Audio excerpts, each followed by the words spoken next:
Well, hello and welcome to the SABC News channel. My name is Liesl Wilson. As condolences and tributes continue to pour in after the passing of Archbishop Emeritus Desmond Tutu, tonight we reflect on his life, leadership and legacy.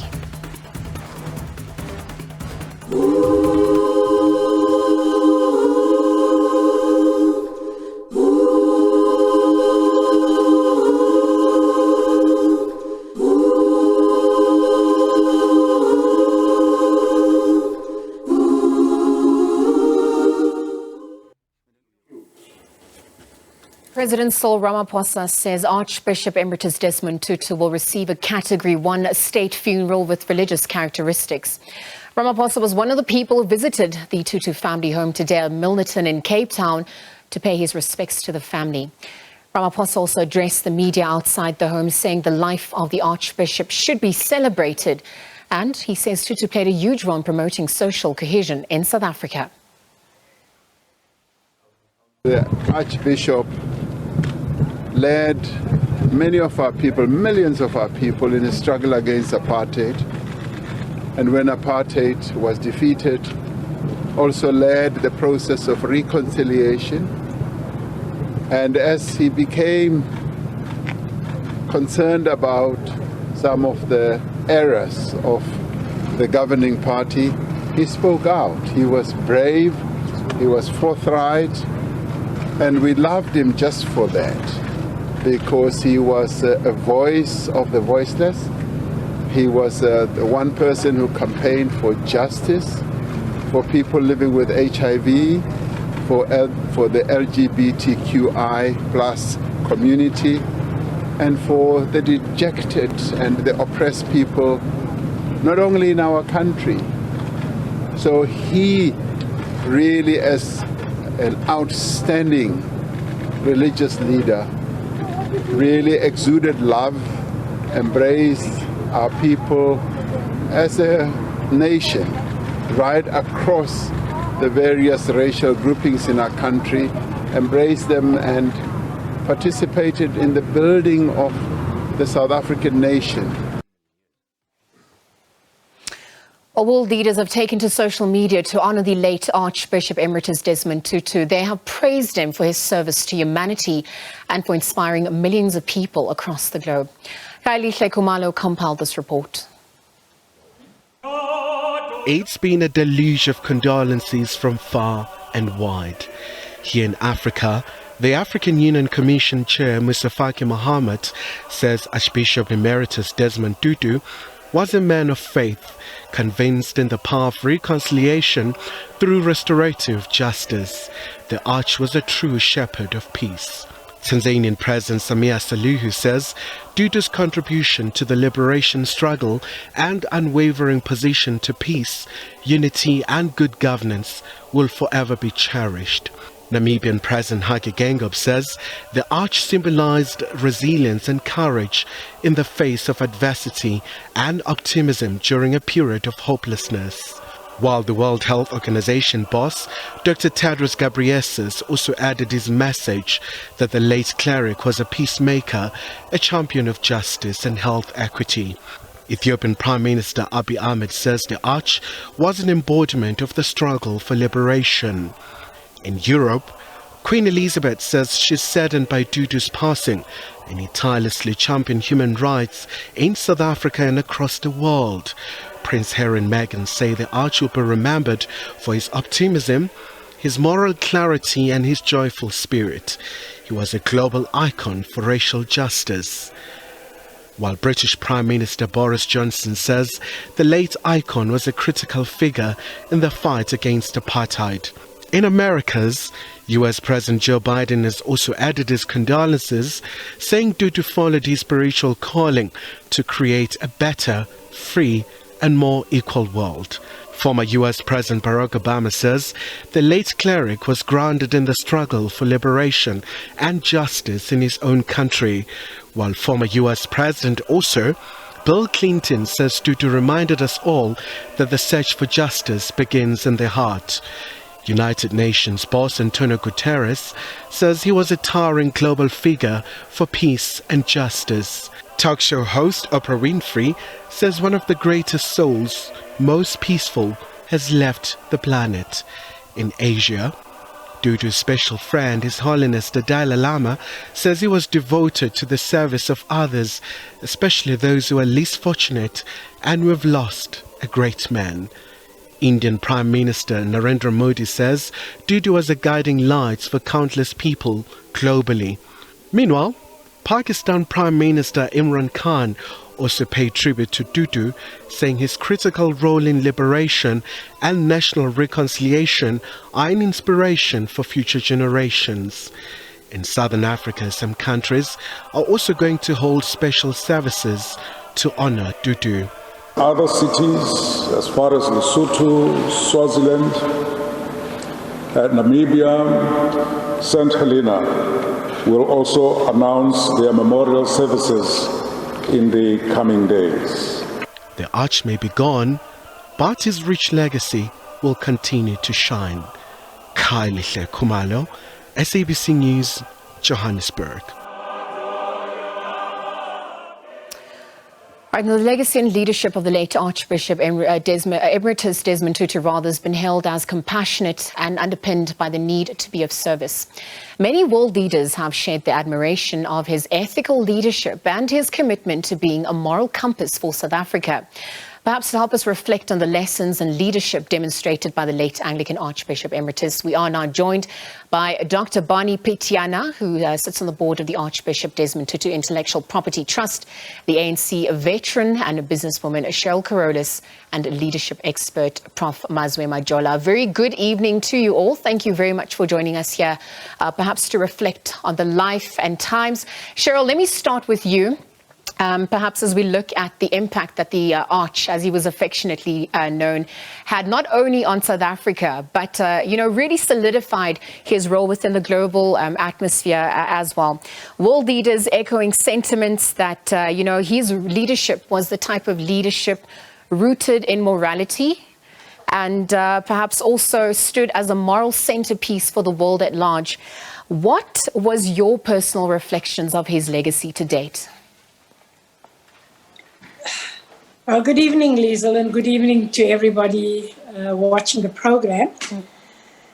I think much has been said about the Arch and his passing, and I think maybe I also just want to say it wasn't unexpected, but it's just left this huge hole, and I still sit and get strong palpitations at the thought of the world without the Arch.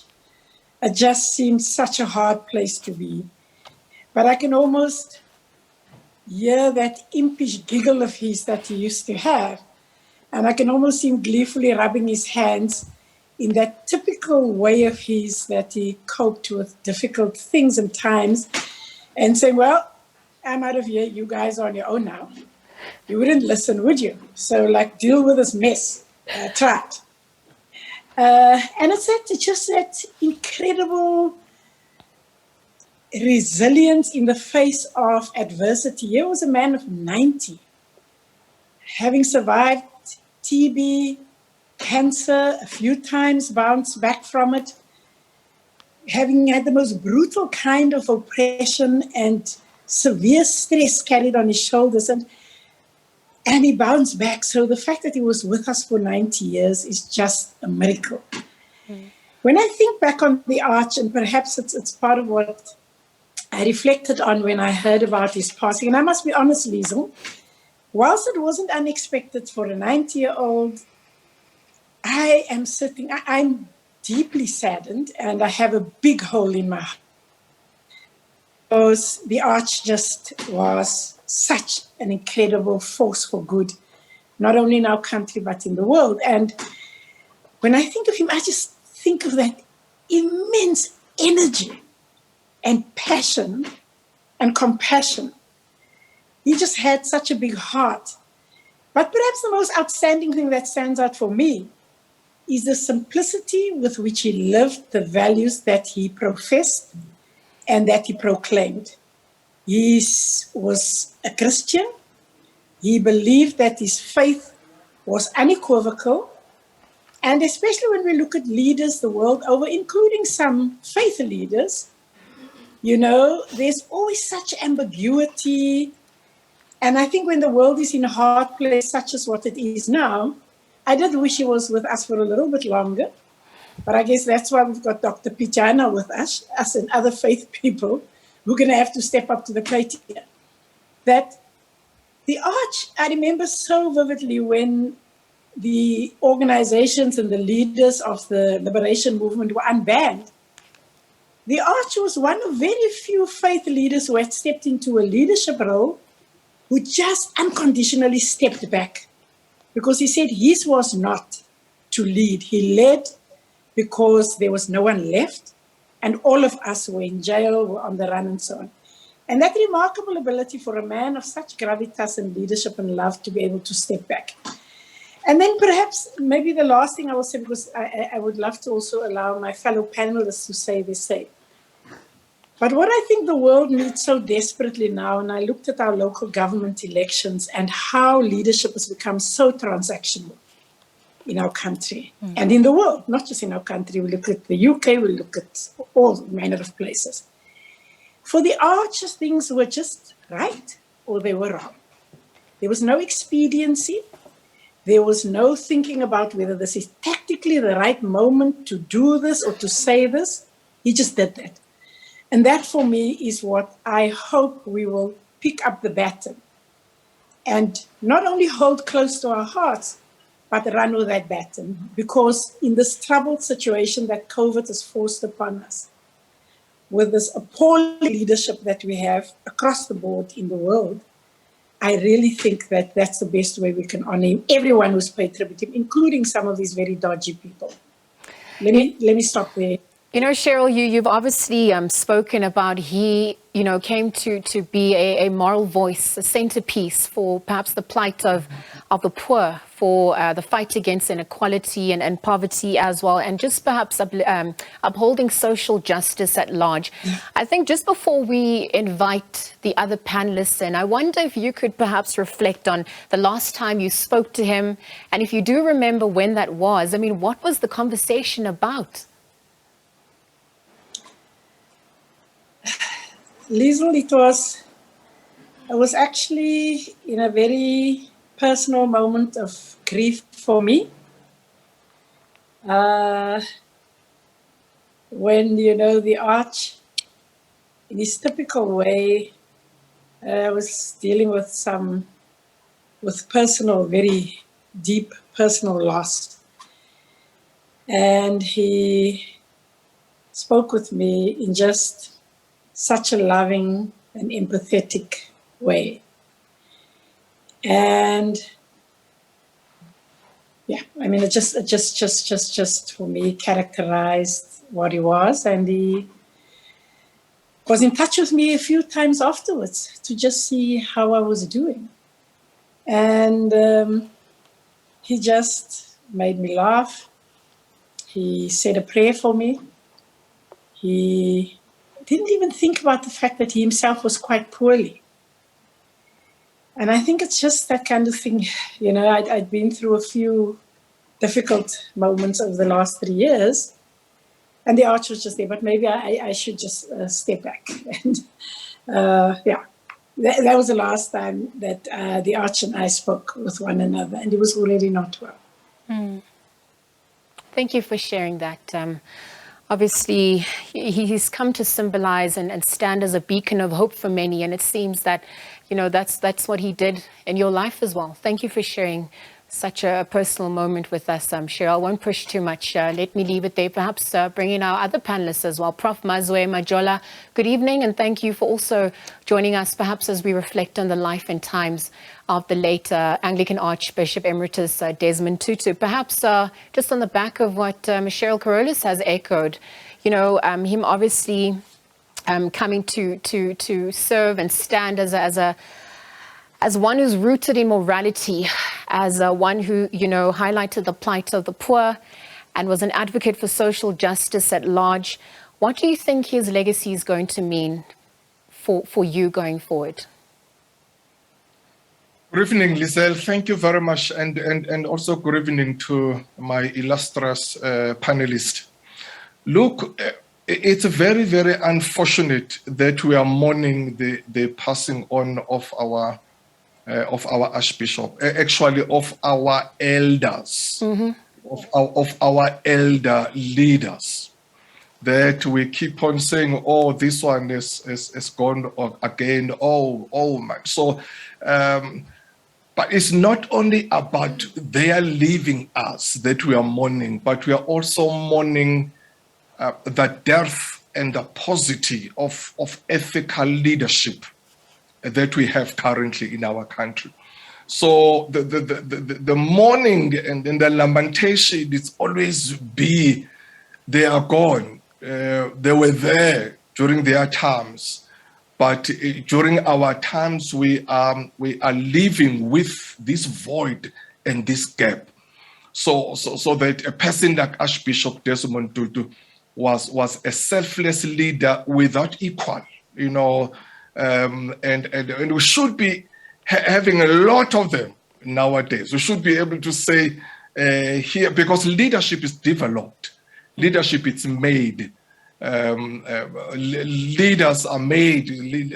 So it's very unfortunate that in our country we do have leaders, but the question is, do we have leaders that are ethical, that are authentic, that are courageous, that are bold, that are forthright, like leaders like Archbishop Tutu?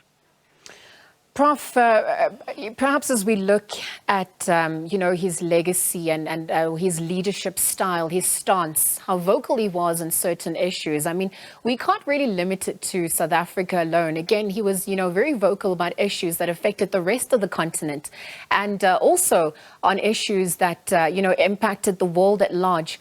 What do you think his legacy entails when we look at it from a global perspective?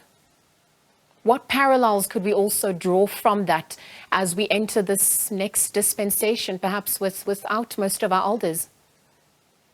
Well, it's a legacy of a leader that you would describe a lion and the lamb in terms of his courageous boldness, bravery, forthright, outspoken, one side, balanced with his compassion, his caring, his loving of the people, serving of the people, his loving of justice, his empathy, as Cheryl has already alluded.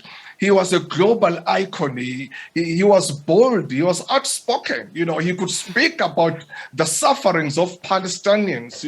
As he would speak about the corruption of the South African government. He would speak. He would warn the West that there will be. They will find themselves be part of the people who did not save Palestinians. So he was brave, we need those leaders right now. I mean, during now or currently, we need leaders who are courageous, who are bold, leaders who would not be scared of saying things because they will be out of their positions when they say them. So he was that kind of leader that hated injustice. And loved people and loved justice. Dr. Barney, let me also bring you into this conversation. I mean, we've heard from our fellow panelists about the life and times, some deeply personal moments as well that really will forever lay entrenched in their hearts. When was the last time you spoke to him? Perhaps as you reflected on his life and times, what has his legacy come to mean for you?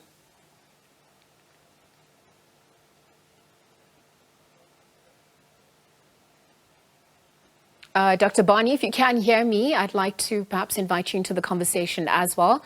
I'm going to ask you to unmute as well. Okay. And can you perhaps, hear me now? Yes, loud and clear. We were obviously Can you hear me now? Yes, loud and clear, Dr. Barney. Thank you for joining us as well. We've heard from our fellow panelists about his legacy and, some personal moments that the Arch has forever entrenched in their hearts. I wonder, as an individual who's obviously on the intellectual property trust for the Archbishop, I wonder if you could share the last time you spoke with him, your fondest memory that you've had with him, and perhaps what his legacy is going to encompass for you going forward. Let me say first thing, though, it is important to realize that in the life of every nation, there comes a time when a nation celebrates. There comes a time when a nation mourns and unite in mourning, unite in celebration. And this is just one of those moments for us in South Africa today, when South Africans together are mourning a great South Africans, greater than most of us can ever hope to become. The second thing that I need to say, though, is that in the life of every nation, there only comes but once a time somebody of the kind of stature that is memorable and that is worth thinking generation after generation after generation. The truth of the matter is that we are not going to have another Desmond Tutu born out of the ashes of the one who has gone Phoenix-like. It's not going to happen because history doesn't roll itself out like that. And it is for that reason I want to say that we do well to remember Desmond Tutu today, because we're not going to get another Desmond Tutu. Number one, because it is a moment for this nation to mourn in unison, to celebrate a life in unison, and also to realize that it celebrates one of its own. I was with the Archbishop and Mrs. Tutu, I think, about a month ago, when he asked me, when I came to see them on a Sunday morning, I think it was, and then he asked me if I would celebrate, and I said, well, I shouldn't celebrate the Eucharist in the presence of a bishop. He said, well, the bishop is now instructing you to celebrate. So Archbishop Desmond is that kind of person who really cuts to the chase and really enables, often lighthearted, is able to bring you to a profound understanding and appreciation of the message that he seeks to put across. So really what I want to say, that this is a sad moment, as it should be, for South Africa. It's not a moment for me and others like me who have known Archbishop Desmond Tutu for more than 50 years. It's a moment to bring this nation into a sense of unity, a sense of appreciation of what we have in our midst. Because although we might not all of us have appreciated it, that we did have for all this time, we did have in our midst an extraordinary South African whom the world today actually mourns. Prof. Barney, perhaps before, as we soldier on forward as a nation, we have to also reflect back and look at the past, perhaps correct some of our mistakes as we chart the new way forward. And as we look at the current South African landscape, politically, socially, we're looking at the growing political polarization, economic disparities, rising levels of poverty, unemployment, perhaps corruption and greed at large. When we highlight those issues and we look at, what the Arch encompassed when it came to his fearlessness, his vocal attitude towards speaking up against these social injustices, and perhaps just his principled leadership as well, as you've all alluded to. I wonder, and I'm going to ask all three of this, but Prof. Barney, let me start with you. What are some of the parallels that can be drawn from his life and times? Is there room for this type of leadership as we charter this next chapter without him?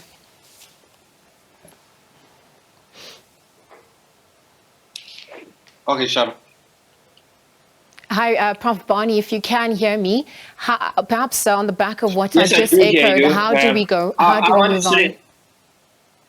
Yes, I want to say that the greatest thing that in the morning and in the sadness and in the celebration of a life, this is also an opportunity for the nation to take stock of itself, to learn lessons that are dramatized in the life of somebody of Desmond, whom in fact a prophet in our midst we don't take kindly to sometimes, we don't listen to.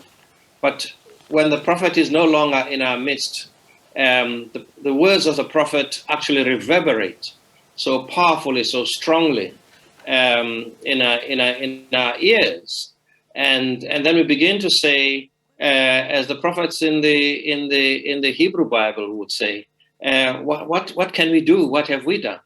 So if we don't at this moment, if we don't see this moment as a moment for this nation to learn from the life and work of Archbishop Desmond Tutu, then there will be likely no other opportunity for us to recover from the difficulties that we're experiencing.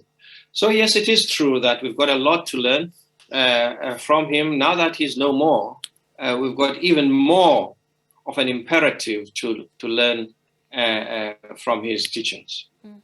Thank you very much, Prof, for those sentiments. Perhaps let me also, ask Prof Mazwe to reflect on his on the back of what Prof Barney has just echoed, and then we'll end off with Cheryl Carolus. Prof Mazwe, if you can hear me, what are your parting words when it comes to the current dispensation and perhaps political, social landscape in South Africa? How is there room for such leadership? And if so, how do we continue to navigate this next chapter without him? Well, what we can learn from him is that he was a very bold leader. I mean, he was bold but not bully. He was strong but not rude. He was humble but not weak. And that's what leadership is all about. Leaders should be strong enough to fight, but also they should be tender enough to cry. They should be vulnerable and they should show their emotions. It's what we saw from Ark. He was human enough to make mistakes and humble enough to admit those mistakes. And Cheryl has spoken about his resilience. You know, he was resilient enough to rise up and keep on moving. So we need leaders who will be bold, who will be strong, but leaders who love the people, leaders who will not be self-serving, self-interested, self-absorbed, self-important, but who will be other people who will know that they are leaders because they are serving other people. So if you can just learn that from the Ark, to hate corruption, to hate decadence and malfeasance and wrong things, and be morally and ethically right, and live with integrity and character. Thank you, Prof Mazwe, for that. Cheryl, if you can hear us, your parting words on the back of what the two profs have also just echoed. Thank you, Liesl, and thank you. I want to express my appreciation to my two panelists because they've made it easy for me. I think for me, the enduring thing about the Arch is that he constantly reminded us that we can change the world. We didn't think we would be free. There were many things that has changed profoundly in the world that none of us thought is possible. It can be changed through the simple actions and the simple choices that every person needs to make, not only our leaders. And mine is a much more impassioned plea to ordinary South Africans to reclaim their country. And for them, not for leaders to ask leaders to listen to what the Arch stood for, but for those ordinary men and women who our other father, Nelson Mandela, knew and always attributed his own freedom to. He knew he would not be free if it was just for even the good leaders in South Africa and in the world who fought for his freedom. Tata Madiba knew it was ordinary men and women who stood up and said, we stand for this and we stand against that. And that was when the apartheid machine knew they couldn't stop us anymore. And so too, today our country and the world is in great trouble, exacerbated by COVID, but it cries out for humanity, for humility, and just for simple care and love. Whether we're dealing with corruption, whether we are dealing with meanness by leaders and parties, I think all of that can be dealt with and brought to an end and can be changed. The game changer is every single person. But perhaps last but not least, Liesl, we are so overwhelmed by the badness, if that's a good word. It's grammatically very bad. But by the badness of us. But the thing that COVID has also brought home for me, I started reading a book, is just the incredible humanity of people. How a domestic worker on the Cape Flats came home from her madam's kitchen at night and still used her meager resources to cook. And that for me is what keeps this country going through all this feral behavior we've seen in the last decade or so. And I ask South Africans to remember that is what the Arch gifted all of us. Let us hold that close and let us reclaim our power. Let us reclaim who we really are as a nation. And it was simply what was right, what was wrong, and what was good about us. And we see it, we're already doing it, we're living it through our responses in our communities amongst the poorest people in our response to the COVID pandemic. So let us celebrate the Arch by those small actions that we do, and let us never underestimate how much that contributes to making this a better country. Thank you to our panelists for those heartfelt sentiments. Cheryl, Carolus, Prof. Mazwe, Majola, and Professor Barney, Pityana, again, just reflecting on the life of times of the late Archbishop Emeritus Desmond Tutu. The legacy and leadership of the late Archbishop Desmond Tutu has been held as compassionate and underpinned by the need to be of service. Again, our panelists just reflecting on some of their personal moments and perhaps what the Arch, as he was affectionately known, meant to them. On that note, let's take a look at more tributes that have been pouring in from around the world. We've seen the late Archbishop Desmond, Emeritus Desmond Tutu was also a member of the Forum of Elders and was very close to the late former President Nelson Mandela. Human rights activist who is also, of course, a member of the Elders, Graca Machel, has this message as the world mourns the passing of the late Anglican Archbishop Desmond Tutu. To say I'm deeply saddened is the least which words can express. I'm deeply wounded. It feels like parts of me, of my journey, have been chopped piece by piece along the years. And now, with Arch's departure, that chapter came to an end. I have been blessed and indeed privileged to experience Desmond Tutu and Cecilia as family, as friends, as Arch, as my personal guide.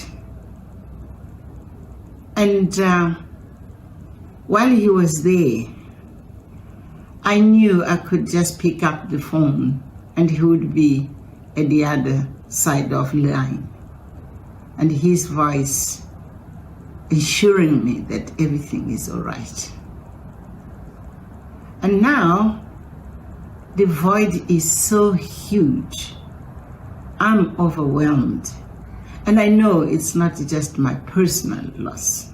It's this personal loss which grows to our country, to our region, to our continent, where we will struggle to fill the void of that outstanding leadership he represented with his generation. I saw it coming. I knew I should leave. He had to leave. But to deal with it, in reality, it is simply daunting. Many of us will be saying the best things we can find to describe who he is. We have done this before. But I think the most important thing which is happening with me is a deep reflection of how it happened that in the past we had this outstanding leadership of our whole generation. And how are we going to emulate that? How are we going to cultivate and to carve that outstanding leadership to guide South Africa, to guide Southern Africa, to guide the continent of ours? I think this is mostly a time of reflection, more just of mourning or just of celebrating Archie's life. I wonder what is going to happen next week when the funeral is over. And this is what makes me so sad, so worried about the future.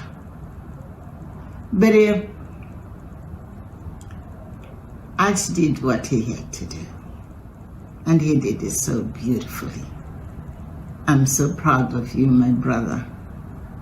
Go well. You know that those colleagues of yours will be welcoming you in jubilation.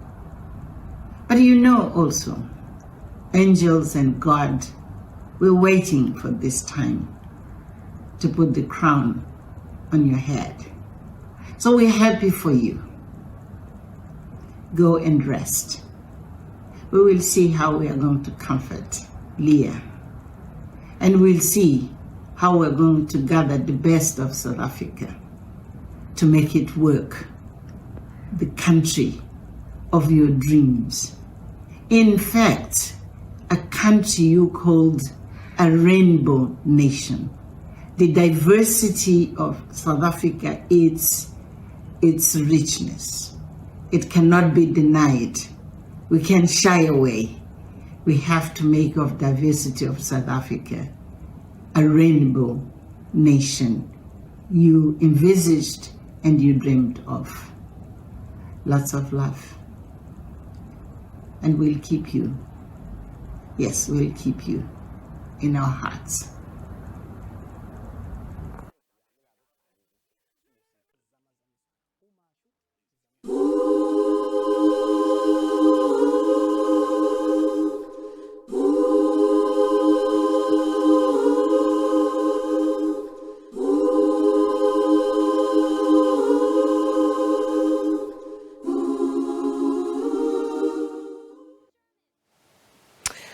Welcome back as tributes continue to pour in for the late Anglican Archbishop Emeritus Desmond Tutu. We've seen that the St. George's Anglican Church in Cape Town has announced it will honor Archbishop Emeritus Desmond Tutu's wish to be cremated and his remains to be interred at the cathedral. The late Archbishop of Cape Town will lie in state at the cathedral on Friday from 7 a.m. to 7 p.m. to allow the public to have an opportunity to pay their last respects. The Archbishop of Cape Town, Thabo Makgoba, has outlined plans to honor the late Archbishop. All these include memorial services at various Anglican parishes across the country. The funeral of the late Archbishop will take place on New Year's Day from 10 a.m. at the church he led for so many years. Dubbed the People's Cathedral for its resistance during the apartheid regime, the church will host mass prayer services every day at 12 p.m. in the Arch's commemoration until the day of the funeral. On Friday, his body will lie in state to allow members of the public to say their final goodbyes to the Arch. He will then be cremated after the service and his ashes will be kept at the cathedral as per his wishes. In the life of Archbishop Geoffrey Clayton, who requested that when he dies, that his ashes be interned publicly within the public space, and because he did not wish to be buried in an apartheid grave. So in the time when the frailty of Madiba was taking place, I hesitantly asked Emeritus or the Arch where he would see himself being buried, and he spoke about various things. And then I showed him the Geoffrey Clayton option. And then after Madiba's passing, Father told me that he had spoken to Mama Leia. And so in the vicinity of the high altar behind us, that is a designated spot for the arch. Makgoba urged faith-based organizations to attend the service at their nearest parishes to ensure compliance with COVID-19 regulations. This is very important, especially for the church community. Please attend services in your local communities and parishes. Our list of possible attendees at a funeral run to 400 or 500 names and more than hundreds of clergy. But COVID regulations restrict attendance at funerals to a maximum of 100. Makgoba also had an opportunity to visit the Arch on Christmas Day on the eve of his passing. He says the Arch remained optimistic until the end. He was frail, 90, and we know that 60 years ago he was diagnosed with some lung condition, and God has been really gracious to the Arch, carried him through his life. And as you heard from the Dean, he is an amazing human being, always full of gratitude, and for him, Thanksgiving was at the core of everything that he did. So after all, as an Anglican priest, we have what we call Mass or the Eucharist, and at the center of the Eucharist, at the center of Thanksgiving, is an attitude of gratitude. So he was full of gratitude. Just say, thank you, Kialeboka. Yes. Makgoba says Tutu's stance against corruption and maladministration of public funds remain resolute. Former Anglican Bishop of Natal and longtime friend of the late Archbishop Emeritus Desmond Tutu, Michael Natal, will deliver the sermon at the Tutu's funeral on Saturday. Thule Joga, SABC News, Cape Town. As we continue to pay tribute to the late Archbishop Emeritus Desmond Tutu, Wilma Jacobson was in fact the first woman ordained a deacon by the Arch, as he was affectionately known. She later became the first woman priest that he ordained, together with Margaret Virtue. Wilma served as his chaplain when he was Archbishop. Now, currently, she is chaplain at the Volmut and used to perhaps also provide care and ministry to the Tutus in their Hermanus retirement home. Wilma, I'm going to welcome you into this conversation and just thank you for making time to reflect on the late Archbishop's life and times. Thank you for joining us. Thank you so much for the invitation. Wilma, I am looking at an article that you perhaps penned, and it was entitled Stretch Towards Inclusion, Tutu, Gender and Sexuality. And perhaps in some of the first few lines, you write about his support for gender equality and inclusion, his passion for equality. And the question is, from this passion and his firm stance that he so, vehemently practiced, where did this passion come from, given his perhaps patriarchal, cultural and church background? What are your sentiments on that as we continue to look at his life and times? That's such a great first question. Thank you. When asked to write an article for the book, this comes from Ecumenical Encounters with Desmond and Tutu. I thought I've got to write about gender, but it's maybe about more than that now. Back in the 80s and the 90s, when we were looking at the ordination of women, gender was front and first and foremost. But now the issues are more complex, and it's about sexual diversity, justice, sexual identity. There's so much more now in these days. And we used to have conversations about where did the Archbishop get this passion from, not only for justice, but particularly for gender justice, given the African culture tendency towards patriarchal culture. And I just sort of try to dig a little deeper to conversations. And I think part of it, in fact, was his university chaplaincy days. I was also a university chaplain, and we have a secret, those of us who are university chaplains. We think that it's a great ground for exploring issues of all kinds, because students that you work with want to know and are exploring and trying to figure out their values, who they are, and how life works, their faith, etc., etc. And it's a very good ground. And so I wonder sometimes, did it start there in some way? But then I thought ecumenically, his work was ecumenical. It was global. It was beyond the borders of South Africa. He was in England at King's College, but he was working with the World Council of Churches, the Theological Education Fund, and so on. And right through, he was meeting women, men, people from different backgrounds to those he might have met in South Africa. And so the article is a little bit of a wondering, it's not actually anything I ever asked him. I should have, but I didn't ever ask him this question. But I wondered, in the 80s, especially when he was meeting women clergy from other countries who I know sometimes challenged him about the gender issue. And was that part of it? Was he stretched? That's why I call the article Stretched Towards Inclusion. Was he stretched, or did it come from this innate sense of justice that he seemed also to have, coming from within, that his passion for justice, equity, equality, and against all forms of discrimination?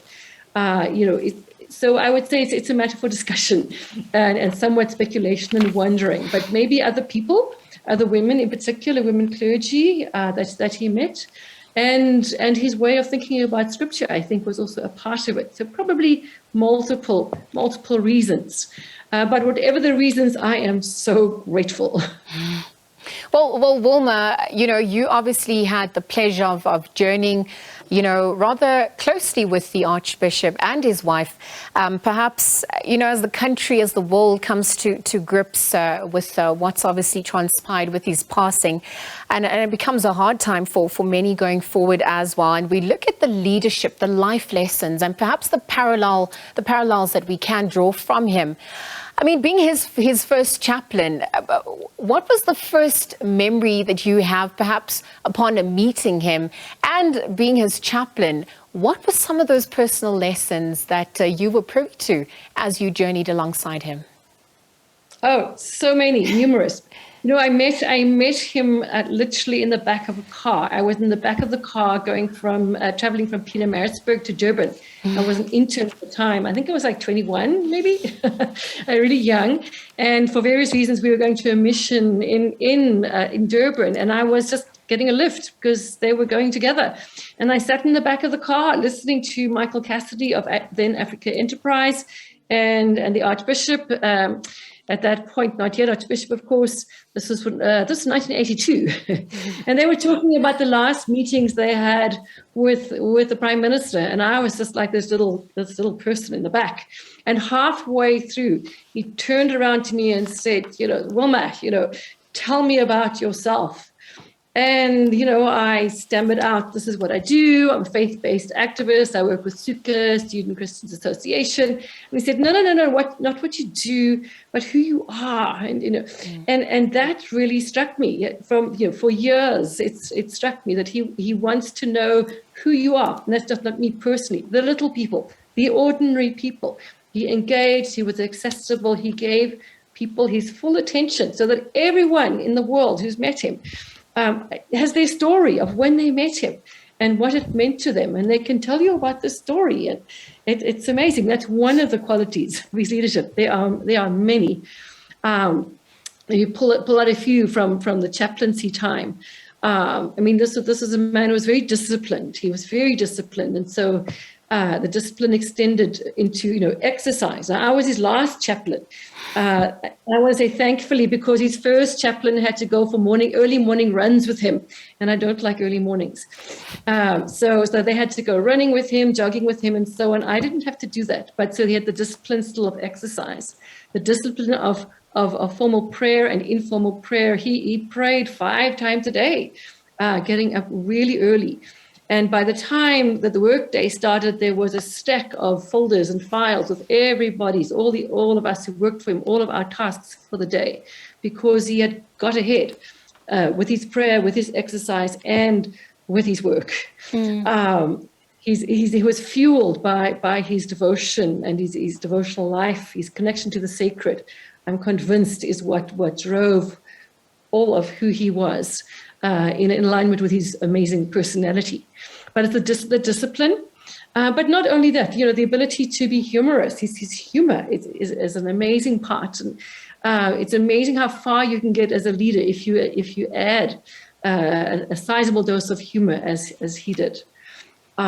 He would make space for other voices.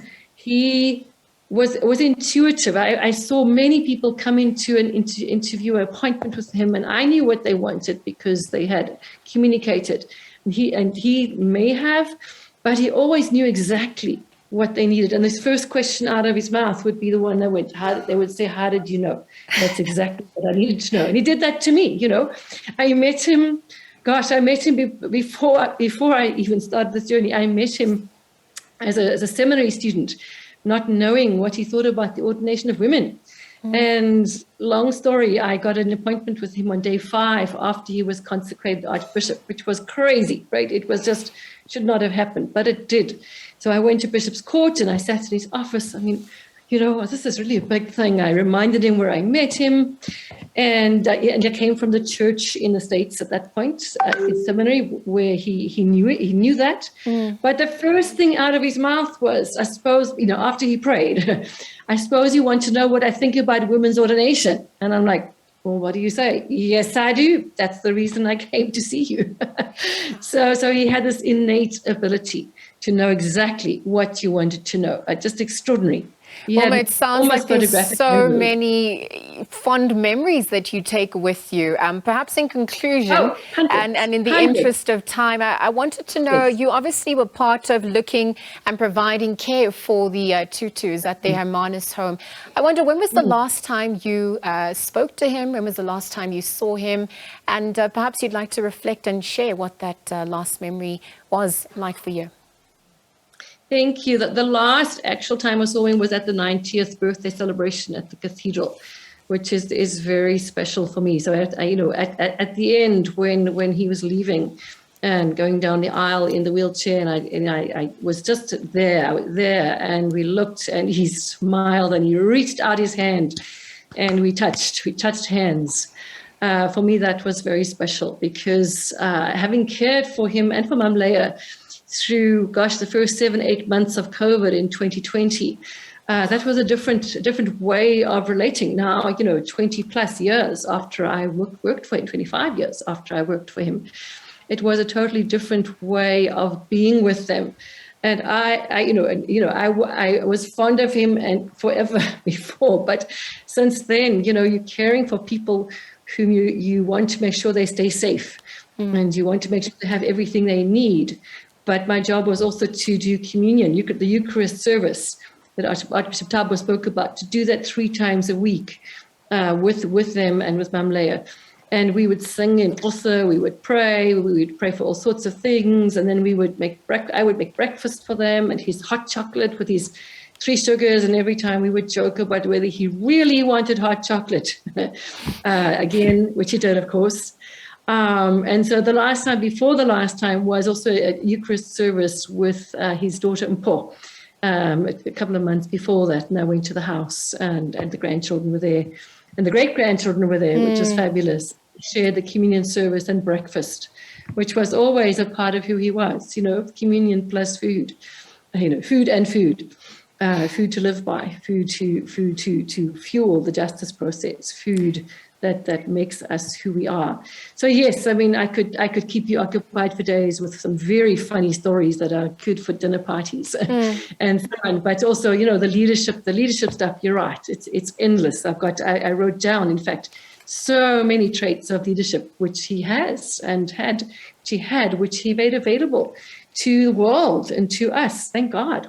Wilma, thank you for those fond memories, for those heartfelt sentiments. Thank you for sharing, you know, your personal journey alongside the Archbishop. Wilma Jacobson was the first woman ordained deacon by the Arch, later becoming the first woman priest that he ordained together with Margaret Virtue, again having served as his chaplain, his last chaplain, in fact, when he was Archbishop, currently a chaplain at the Volmut, and also used to provide care and ministry to the Tutus and their Hermanus retirement home. Again, also just sharing some fun sentiments about her journey alongside the Archbishop. Again, just sentiments from all our panelists tonight, all our guests, reflecting on how the Archbishop Emeritus Desmond Tutu was a beacon of hope, a torchbearer, a teacher, a healer, also, you know, a moral voice and compass for highlighting social issues, social injustices, and then the plight to the poor at large.